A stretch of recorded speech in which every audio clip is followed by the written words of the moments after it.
నమస్తే. నా పేరు doctor N Subrahmanyam. Ayurveda specialist, Amrutham ayurvedic hospital, Hyderabad. Infections సీజనల్‌గా వచ్చే డిసీజెస్ ముఖ్యంగా దగ్గు, జలుబు, జ్వరం, ఈ ఇన్ఫెక్షన్స్ రావడం, ఈ సీజన్ మారగానే ఎక్కువగా చాలామంది వీటికి గురవుతుంటారు. ఇవి రావడానికి కారణం ఏంటి?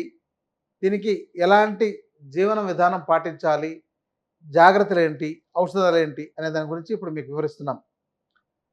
ప్రధానంగా మనకు వాతావరణం మారగానే, వర్షాలు పడగానే చాలామంది జలుబు చేసిందండి, దగ్గు, జ్వరం వచ్చిందంటారు. అసలు ఇది ఎవ్వరికీ రాదు. వర్షంలో తడిస్తే కొంతమందికి జలుబు చేయొచ్చు. కారణం ఏందంటే, వర్షం పడుతున్నప్పుడు ఆ యొక్క కింద మట్టిలోంచి ఆ డస్ట్ అంతా కూడా వాళ్ళకు పైకి రావడం వల్ల, దాంతో ఆ డస్ట్‌లో చాలా రకాల బ్యాక్టీరియాలు, వైరస్‌లు, ఫంగస్‌లు, పారాసైట్లు, మైక్రోబ్స్ ఇవన్నీ ఉండడం వల్ల వీటిని వీళ్ళు ముక్కు ద్వారా పీల్చితే ఎక్కువగా మీకు జలుబు చేసే అవకాశాలు, దగ్గొచ్చే అవకాశాలుంటాయి. దగ్గు ఎప్పుడొస్తుందంటే, మన శరీరంలో డెడ్ అయిపోయిన శ్లేష్మ పదార్థం అంటే మనకు చూడండి ముక్కు చీరితే చీమిడి వస్తుంటుంది అంటుంటారు. వీటిని బయటికి పంపించడానికి మన శరీరం ప్రయత్నం చేసే ఒక ఇండికేషనే ఈ దగ్గనమాట. తర్వాత ఇంక లోపల లంగ్స్‌లో ప్రాబ్లమ్ రావడం ఇంకోటి చాలా రకాలుంటాయి. అవి వాటి యొక్క గుణాలు వేరు. అది ఇతర డిసీజెస్‌లో వస్తుంటాయి. ఇప్పుడు అస్తమా పేషెంట్‌లో దగ్గు వస్తుండొచ్చు. అది వేరు. సీజనల్‌గా మనకిలా జరిగిందనంటే ముఖ్యంగా లేదంటే ఎక్కువ సేపు తల తడిసి ఉండడంతో, వర్షంలో తడిసి చాలా సేపు తడిసి ఉండడంతో దానివల్ల చలవదనం ఎక్కువైపోయి శరీరానికి దానివల్ల కూడా ఒక్కోసారి జలుబు చేయవచ్చు.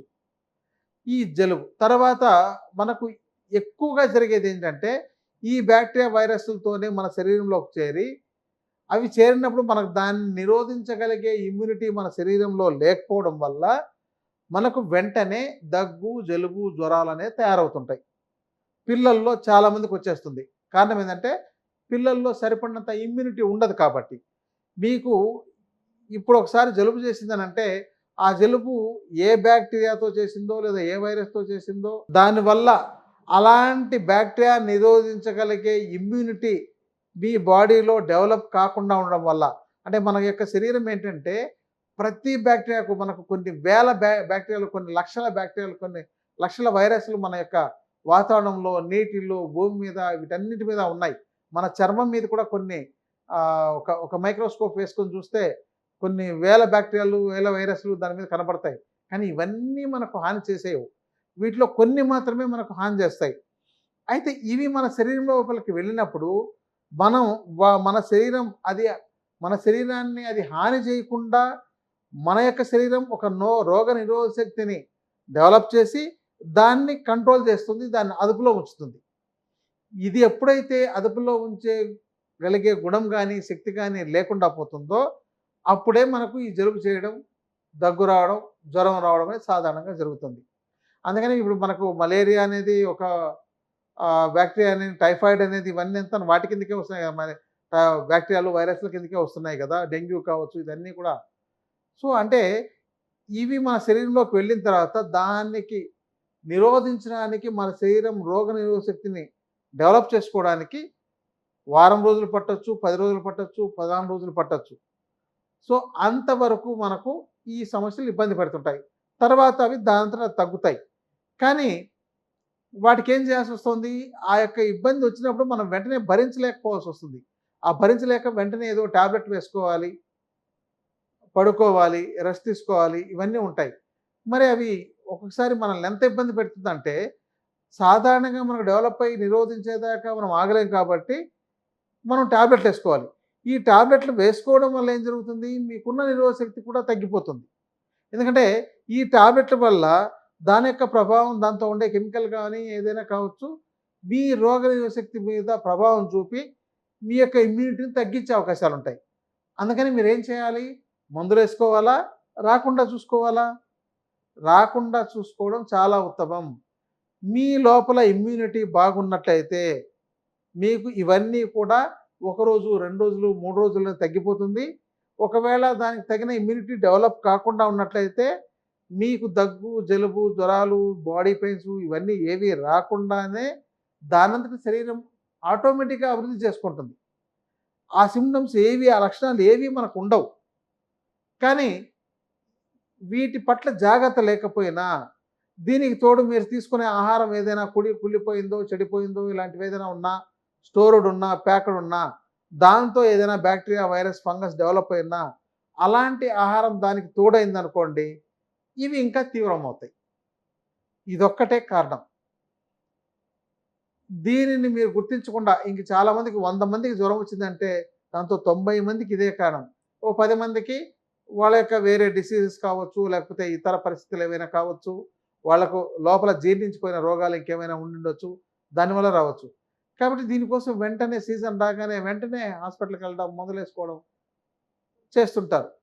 అందుకని మీరేం చేయాలంటే ఇక్కడ, ఇలాంటి సీజన్ రాగానే, ఇలాంటివి వచ్చే అవకాశాలు ఉండగానే, మీరు ముందు మరిగించి చల్లార్చిన నీటిని మాత్రమే తీసుకోవాలి. అంటే వాటిలో బ్యాక్టీరియా, వైరస్, ఫంగస్, పారాసైట్స్ ఏదైనా ఉంటే ఆ నీటిలో అవి కిల్ అయిపోతాయి కాబట్టి వాటిని అంటే అవి అవి మనకెళ్ళి ప్రభావం చూపే అవకాశం ఉండదు. మన శరీరంలో చేరిండే బ్యాక్టీరియా ప్లస్ మన వాటర్‌తో వెళ్ళిండే బ్యాక్టీరియా 2 కలిపి ఇబ్బంది పెట్టే అవకాశం ఉండదు కాబట్టి మీరు ఇక్కడ దీన్ని నిరోధించడం ద్వారా ఇవి ఉపయోగపడుతుంది. అలాగే ఈ కాచల్లార్చిన నీటిని తీసుకోవడం వల్ల మనకు కొన్ని రకాల బ్యాక్టీరియాలని, వైరస్‌ని కూడా కిల్ చేయగలిగే గుణాలు దానికున్నాయి. ఆ గోరువెచ్చటి నీటికి. దీని తర్వాత ఆహారం ఎప్పటికప్పుడు తాజాగా, ఫ్రెష్‌గా వండిన ఆహారం మీరు తీసుకోవాలి. దీంతో స్టోర్డ్ అయిన ఫుడ్ గానీ, ప్యాక్డ్ అయిన ఫుడ్ గానీ ఇలాంటి వాటిని మీరు తీసుకోకూడదు. అంటే మీకు చూడండి ఉడికిన దాన్ని మళ్ళీ ఉడికించడం, లేకపోతే వేపుడు చేసిన దాన్ని మళ్ళీ వేపుడు చేయడం, చల్లగా అయిపోయిన దాన్ని మళ్ళీ వేడి చేయడం, ఇలాంటివి చేస్తుంటారు. ఇప్పుడు చపాతీలు చాలా చోట్ల రెడీమేడ్‌గా తయారు చేసి హోటళ్ళకి ఇచ్చేస్తే తర్వాత వాళ్ళు వేడి చేసి మీకు వేస్తుంటారు. రైస్ ఎప్పుడో వండిన దాన్ని ఫ్రైడ్ రైస్ అని తయారు చేసి ఇస్తారు.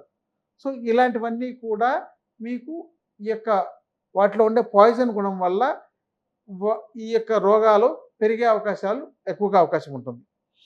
ఇక తర్వాత మీరు మీ రోగనిరోధక శక్తిని పెంపు చేసే ఆహార పదార్థాలు, జీవన విధానం ఆచరిస్తుండాలి.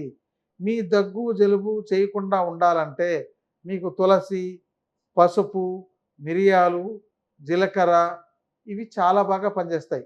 మీరెప్పుడైనా పసుపు, తులసి వేసి పాలలో ఏసి ఉడికించి, కొద్దిగా మిరియాలు వేసి ఉడికించి కషాయం చేసి తాగారా? దాన్నెప్పుడైనా టీలాగా, కాఫీలాగా తాగారా? ఎప్పుడు చేసి ఉండరు. మందులే వేసుకొని ఉంటారు. మీరు ఒక పని చేయండి, మీకు జలుబు చేసిందంటే, దగ్గొస్తుందంటే పాలలోకి ఒక స్పూన్ పసుపు, ఒక 5, 6 మిరియాలు పొడి చేసి వేయడం, తర్వాత తులసాకులు ఓ 20 ఆకులు తీసుకొచ్చి దాంతో నలిపి వేయాలి. బాగా దాన్ని రసం తీసేయకండి. నలిపి వేయాలి. మరిగించి తర్వాత ఆ ఆకుల్ని నములుతూ మీరే ఆ పాలను తాగేయండి. మీరు ఇలా రోజులో 1, 2 సార్లు చేయండి. మీ జలుబు, దగ్గు ఎంత బాగా తగ్గుతుందో, మీ జ్వరం కూడా తగ్గిపోతుంది. దీంతో పాటు కొద్దిగా అల్లం ముక్క వేసి, లేదంటే అల్లంని దంచి బాగా వేసినట్లయితే దాంతో రసం దాంతో మరిగించినప్పుడు దాంతో దిగుతుంది. అలా వేస్ట్ చేయండి. లేదంటే అల్లం రసం తీసి దాంతో కలుపుకొని తీసుకోండి. ఇవి ఒకవేళ పాలతో తీసుకోలేకపోతే కొంతమందికి ఇవి సరిగ్గా చేసుకోలేకపోతే పాలు విరిగిపోతుంటుంది. కాబట్టి అలాంటి సమయంలో నీళ్ళలో మరిగించి తీసుకోండి. దానికి బెల్లం కలుపుకొని తీసుకోండి. ఇది మీ ఇష్ట ప్రకారంగా చేసుకోవచ్చు. ఇవి మనకు అందుబాటులో ఉంటాయి. ఇంకోటంటే మంచి ఫ్లేవర్ కావాలంటే దాంతో దాల్చిన చెక్క కానీ, లేకపోతే ఇలాచీ కానీ వేసుకోండి. మంచి ఫ్లేవర్ వస్తుంది. మీరు తాగడానికి కూడా అనుకూలంగా ఉంటుంది. మరి చక్కెర వేసుకొని తాగొచ్చా అంటే, బెల్లం లేని సమయంలో చక్కెర కూడా తీసుకోవచ్చు. అంటే బెల్లం ఈ మరుగుతున్నప్పుడు వేస్తే అది విరిగిపోతుంది. పాలు విరిగిపోతుంది. కాబట్టి ఈ పాలనంతా మీరు మరిగించి చేసుకొని దించుకున్న తర్వాత బెల్లం పొడి చేసి కలిపి తర్వాత మీరు తీసుకోవాలి. ఇలా తీసుకున్నట్టయితే ఈ దగ్గు, జలుబు, జ్వరాలు చాలా వరకు రాకుండా ఉంటాయి. ప్రారంభ స్థాయిలో ఉన్నట్లయితే తగ్గిపోతాయి. ఇంతకంటే మంచి రెమెడీ మీ ఇంట్లో ఇంకేముందండి? ఇక తిప్పతీగ లాంటివి గానీ, అశ్వగంధ లాంటివి గానీ, శతావరి లాంటివి కానీ మీ రోజులో మీరు ఒకసారో, 2 సార్లో నీళ్ళతో కానీ, పాలతో కానీ తీసుకుంటున్నట్లయితే మీకు తగినంత రోగనిరోధక శక్తి కూడా డెవలప్ అయ్యి ఉండి, ఇలాంటి వాటికి గురి కాకుండా కాపాడుకోగలుగుతారు. ఇలాంటి రోగనిరోధక శక్తిని పెంచగలిగే మూలికలు ఒక 100 నుంచి 200 రకాలున్నాయి. కానీ మీకు అందుబాటులో అశ్వగంధ, శతావరి, కౌంచు బీజాలు అండ్ తిప్పతీగ, పల్లేరు కాయలు, పల్లేరు వేర్లు కూడా దాన్ని ఉపయోగించుకోవచ్చు. ఇవి మీకు అందుబాటులో ఉంటాయి. వీటిని తీసుకోండి.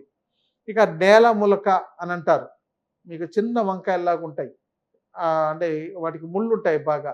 అలాంటి వాటిని వండుకొని తినడం ద్వారా కూడా ఈ యొక్క శ్వాస సంబంధ రోగాలన్నింటిని కూడా తగ్గించుకోవచ్చు. ఇలా ఇవన్నీ కూడా మన ప్రకృతిని వాడుకోవడం ద్వారా ఈ సమస్యలను మనము తగ్గించుకోవచ్చు. దీనికోసం మందులకు, వైద్యుల చుట్టూ తిరగాల్సిన అవసరం లేదు. మరీ తప్పని పరిస్థితిలో, తగ్గలేని పరిస్థితిలో, మీకు ఇవన్నీ అందుబాటులో లేని పరిస్థితుల్లో, వీటిని తయారు చేసుకోలేని పరిస్థితుల్లో మాత్రమే వైద్యుల దగ్గరికెళ్ళి చికిత్స తీసుకోండి. నమస్తే.